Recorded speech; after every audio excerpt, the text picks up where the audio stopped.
સારોલી પોલીસે નિયાલ ચેકપોસ્ટ નજીકથી ગાંજાના જથ્થા સાથે બેને ઝડપી પાડ્યા હતા, જ્યારે બેને વોન્ટેડ જાહેર કર્યા હતા.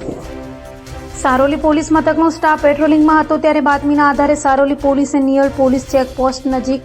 સાવરગામ 4 રસ્તા પાસેથી વિજયકુમાર, બાયનોકુમાર મલિક તથા સોમાબારી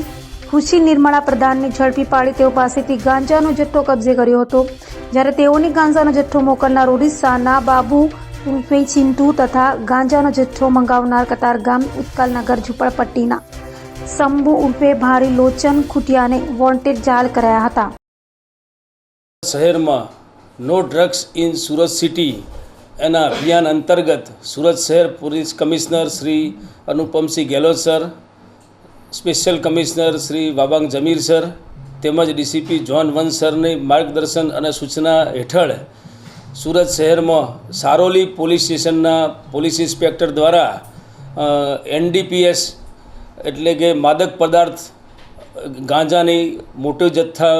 જથ્થો શોધી કાઢવામાં આવ્યો છે અને NDPS એક્ટ હેઠળ સારોલી પોલીસ સ્ટેશનમાં ગુનો નોંધી 2 આરોપીઓની ધરપકડ કરવામાં આવેલી છે. સમગ્ર ઘટનાની હકીકત જોતાં સારોલી પોલીસ સ્ટેશનમાં આવેલ નિયોલ ચેકપોસ્ટ ખાતે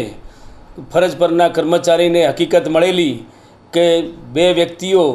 ગેરકાયદેસર નાર્કોટિક્સ ડ્રગ્સ એટલે કે ગાંજો લઈ અને સુરત શહેરમાં પ્રવેશનાર છે. આ બાતમી હકીકત આધારે સારોલી પોલીસ ઇન્સ્પેક્ટર શ્રી દેસાઈ અને તેમની ટીમે NDPSની જોગવાઈઓ હેઠળ આ ગુનાના કામે 2 આરોપીઓને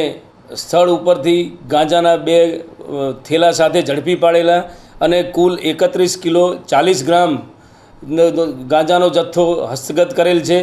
અને જે ગાંજાની કિંમત જોતાં 3,10,400 રૂપિયાની મત્તાનો ગાંજાનો સીઝ કરવામાં આવેલો છે. ગુનો દાખલ કરી બંને આરોપીઓ હાલ પોલીસ કસ્ટડીમાં છે અને એમની વિશેષ પૂછપરછ ચાલુ છે.